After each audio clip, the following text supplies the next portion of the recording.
Kim, thank you so much for being part of the 17 Project. I'm Delvina, founder of Glia and the Kindness Collective on LinkedIn, a newsletter where we're redefining leadership at the intersection of kindness and AI. February 17th is Random Acts of Kindness Day. It's basically the Super Bowl for someone in my space. So, to market, I've launched the 17 Project, 17-minute video conversations with 17 leaders about kindness as a leadership strategy. Not kindness as soft, not kindness as nice, kindness as the thing that actually changes how people show up, how they lead, and how they build. And when I thought about who needs to be in this conversation, you were, of course, at the top of the list because your entire career has been about what happens when kindness is missing from leadership and what it takes to build it back. So thank you for being here. Thank you for having me. I'm really excited about what you're doing. I think it's incredible. Thank you, Kim. For people who don't know you yet, you are a former diplomat, a senior HR executive who has led people, culture, and compliance for over 2 decades, the founder of the Fair Path Project, and a national spokesperson for End Workplace Abuse. And you created something called the Brilliant Jerk Formula, which literally puts a dollar amount on how much unkindness costs organization. So there's a lot to unpack there. So you've spent your career naming something most people are afraid to talk about, workplace abuse. Can you tell us what drew you to this work and what was the moment you decided this was your mission?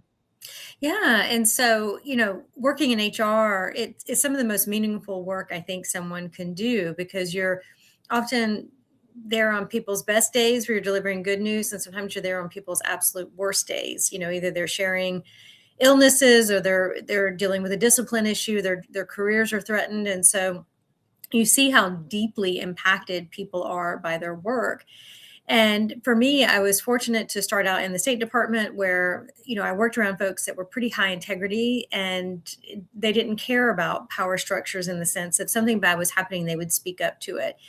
And so I feel lucky to kind of be grounded in that environment before I went out on my own. And so as I saw folks that were hurt, I would speak up, even if it wasn't safe to do so. And then eventually became a target myself. And having lived through that experience and seeing how painful and scary that is, I just didn't want anyone else to ever go through it. That takes real courage to name. And I think that that's a thing about kindness and leadership. It often starts with someone being willing to be vulnerable about what they lived through. And at the Kindness Collective, that's where, we hear over and over again, the leaders who make the biggest impact are the ones who've been through something and decide no one else should have to go through it alone. Let's talk about the Brilliant Jerk. You built a formula with Rippling that calculates the actual cost of a toxic high performer. Walk us through that. What does unkindness actually cost an organization?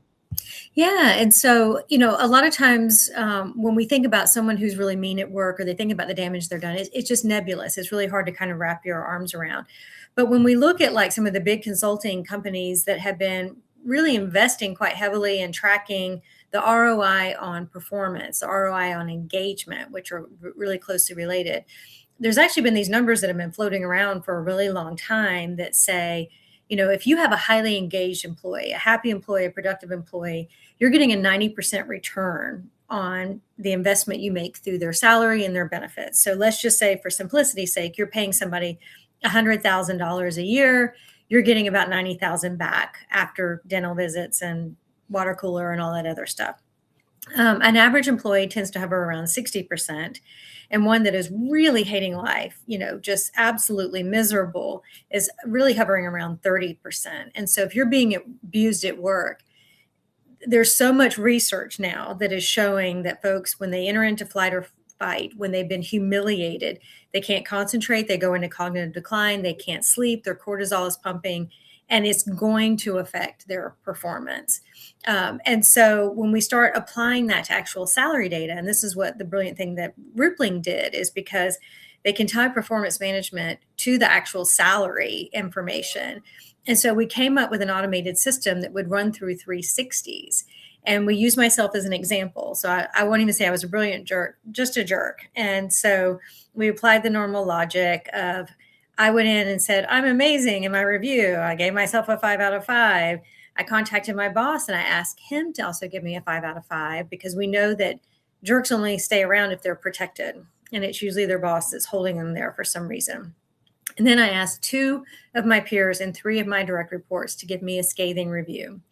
And so Rippling could crawl through all the 360s and immediately set me aside as a flag. Like, we need to explore more here because she's giving herself a 5, her boss is giving herself a 5, and everyone else is giving her a low score. And then it goes even further and it pulls that salary data in. And so for our exercise, we actually said my peers lose 30% productivity from having to manage me, from avoiding me, from having to work harder to not engage me. And so we're losing 30% productivity from each of these individuals. And then for my direct reports who are on the wrong side of power imbalance, they're suffering more. They're losing 50% productivity. And so it took these salaries, it took 30% off the top for the 2 peers, 50% off the top for my direct reports, and it immediately spit out a number of $240,000 a year in lost productivity just because I'm a jerk. And so this tends to really land well with folks in the business community who are more, let's say, money oriented, that this isn't invisible, that there's a real and immediate cost to the business for ignoring it. I love that you have made it measurable, and it shows that kindness isn't a nice to have. It really is a business strategy. One of the things that we're doing at GLIA is using AI and technology to scale kindness, teaching children social emotional learning through an app. And what you're doing is on the other side of that coin, using technology to make the cost of unkindness undeniable. And I think that that is so important today, more now than ever, I guess you could say. Yeah. You also talk a lot about psychological safety. And so, how do you see the relationship between kindness and psychological safety? Are they the same thing? Are they different things? What's your take? Yeah. And so I think kindness I would probably place above psychological safety. Like, for me, psychological safety is kind of the bare minimum. And what I really love in the world of HR right now is it's taking on more of a risk management strategy and almost a safety focus. So there's a dear friend of mine, Dr. David Daniels, who wrote a book called Psychological Safety, Psychological Hazards Are Real. And he's a retired fireman. And he talked about how spectacular it was that, when you're running into a burning building, you're engaging in life-threatening activity, and there's no shortage of training for that, and more than just the training, there's special equipment, they wear masks, they have things to help them breathe and smoke. All these things are looking at, these things harm a person. How do we minimize that harm? Well, we don't see it when it comes to bullying. We don't see it when it comes to workplace abuse. And so we're starting to see this framework that takes that same safety mindset. So OSHA is getting more involved in this. Workplace workers' compensation laws are changing around this. And there's a real recognition that, psychological pain can be extraordinary pain. It can have very real world impacts in terms of your ability to earn an income. Cancer is tied to this. It leaves scars on the brain. It destroys families. It destroys communities. And so for me, psychological safety is just hitting that baseline. In the same way we would want to prevent a slip and fall in the workplace, psychological safety is saying you won't be screamed at, you won't be humiliated. There's this reasonable person standard of things we won't tolerate, which, yes, that is an element of kindness, but I think kindness can go further than that. Yeah, and kindness should go further. Mhm. And I love hearing that there are real systems and tools and technology, I assume, is a huge part of making all of this possible for the masses, which is so important right now. As you think about your career, was there a moment when someone's kindness or mentorship changed the trajectory of your career, or maybe a moment when the absence of it did? Yeah, I think for me, my last year at the State Department, I had the enormous privilege of working with the acting assistant secretary of the Educational and Cultural Affairs Bureau, Mark Taplin. I love to say him by name.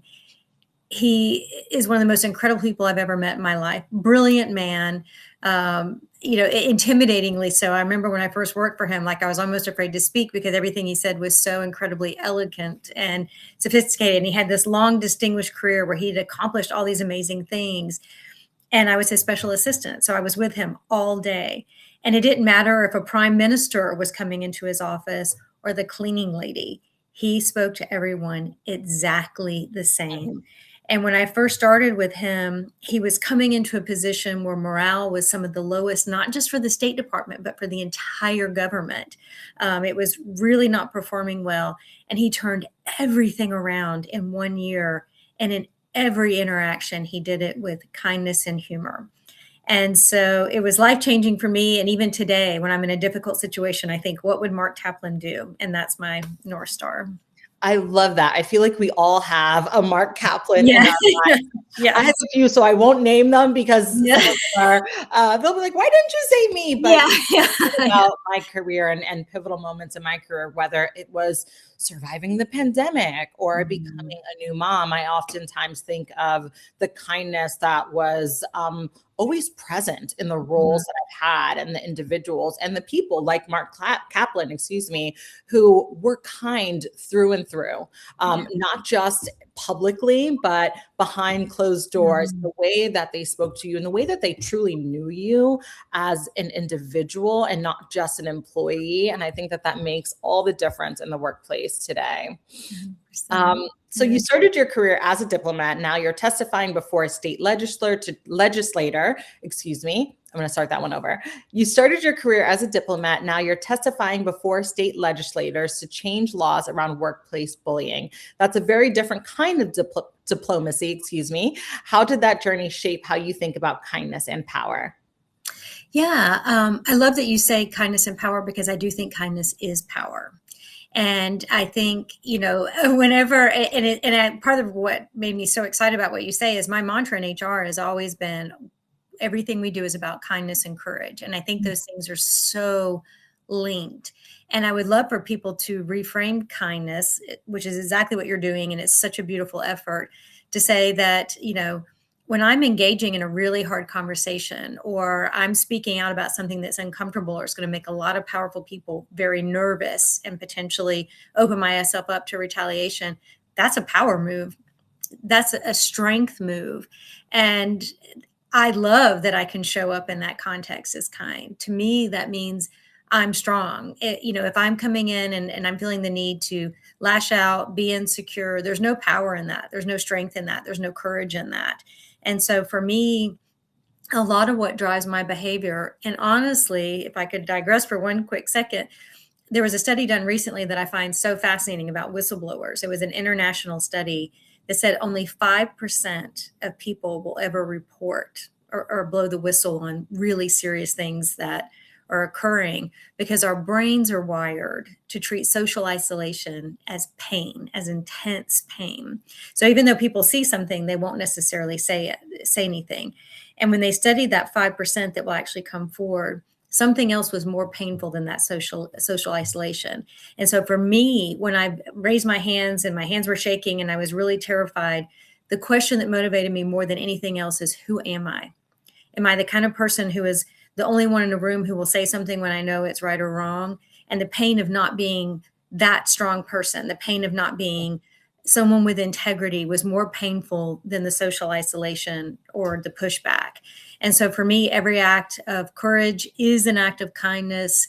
And it's who I want to be. It's how I want to look at myself in the mirror. It's how I want to show up for my daughter.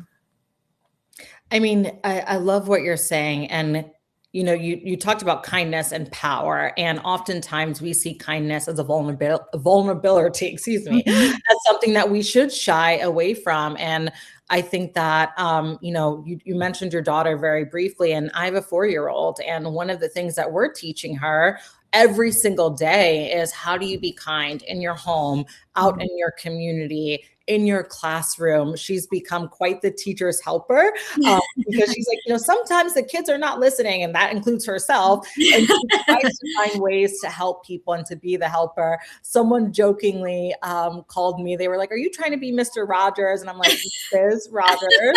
Right. But I think that we all have to think back to the power that it takes to be kind and to Mhm. practice that every single day, and how much it makes a difference on the lives of so many people. Yeah. You've said workplace abuse is the next Me Too. What do you mean by that? And where are we in this movement? Yeah, I think we're definitely reaching a tipping point that I've seen really come up over the last year, where the way everyone is talking about abuse is coming out to the forefront. And I see a lot of the counter arguments that remind me of the Me Too movement. You know, when they first started talking about trying to pass laws that would protect more women, there was this knee jerk kind of like reflex of, oh, well, they're lying. Well, what about the poor men? You know, it's just this kind of instinctive, instant dismissiveness that would really kind of come out, that this has to be false. And so what we saw was this kind of triggering moment where, you know, some really brave women came forward. And then just by seeing, you know, I don't even know what the latest numbers were, but, you know, millions of women coming forward with just simply saying, me too, like, this is pervasive, this is everywhere, you can't hide from this anymore. And so I think we're really entering into a moment right now where the labor market is in extremely tough shape, where the research is really catching up to define what people are going through. Like, this isn't something that just feels bad, but this is like a health harming incident. It's catastrophic, and we don't have the social safety net that really protects people in the workplace. So when your job is on the line, it's really serious. In fact, brain studies are even showing that people who are dealing with workplace abuse, who are dealing with all the cortisol from being terrified of losing their job, not paying their mortgage, not being able to survive, that those brain scans mirror brain scans of combat veterans. Wow. And so as these numbers become more and more extreme, we've got 800,000 homeless people on any given night in the United States. We've got more and more people, like DC, where I live, you know, with all the federal layoffs, it's been devastating to the economy here. And so as more and more people suffer, they're getting more vocal and more direct, and they're finding their words. And so on LinkedIn, people are sharing screenshots. You know, you've got viral TikToks of recording when they're being terminated. They're out there showing how, you know, CEOs and investors and board members are making extreme amounts of money, and that there's a real human cost to that. And people are sharing those stories in a very profound way that is really hard to dismiss. And so even traditional news outlets, I'm seeing them throw around words around psychological torture in this work environment. I think, and, you know, without being too controversial for your show, we have a bully in the White House that is kind of on display, where we're seeing some really tough behaviors that are kind of impossible to ignore. And I think it's forcing a lot of conversations around this in a way that we haven't seen before, and that I feel very optimistic is going to lead to some really powerful change legislatively. I mean, this is where I get excited about the intersection of advocacy, technology, and kindness. You're literally changing laws, building tools. Others are changing culture. It's all connected. And that's exactly why I wanted to have these 17 conversations. Who knows, maybe we'll do more at this point. But to show that kindness isn't one thing, it's truly an ecosystem. Yes. So here's our last question. And I ask this to everyone. What's one small act of kindness you think could transform a workplace? I think just remembering that there are no small acts. And so I see where a lot of people get really afraid, particularly like in a bullying environment, where, you know, you are that bystander, where, you know, you're seeing someone who's being ripped apart in a meeting, being humiliated in a meeting, and it can feel huge and terrifying. And there's a lot of studies that show that, you know, that there are real impacts and harm done to bystanders. They see this, they don't want to get hurt themselves. But even the tiniest thing can change something. And so even if you're too afraid in that moment to go all the way out to say, you know, I'm going to challenge you, bully boss, and know that that's not going to work and I'm going to get fired, even just a simple intervention of, hey, let's take this offline. Hey, let's do something, whatever feels at least safe enough in that moment to push yourself just a tiny little bit. And every one of those acts is actually incredibly powerful. And so I think that is one act of kindness that hopefully folks will consider if they're in environments like that. Kim, thank you. You know, what I keep hearing in every one of these conversations is that kindness isn't the absence of strength. It truly is the source of it. And you embody that. You've taken something so painful and turned it into a movement that protects people. And that's the definition of leading with kindness. Thank you so much for being part of the 17 Project. Thank you for doing this. It was really an honor to be here.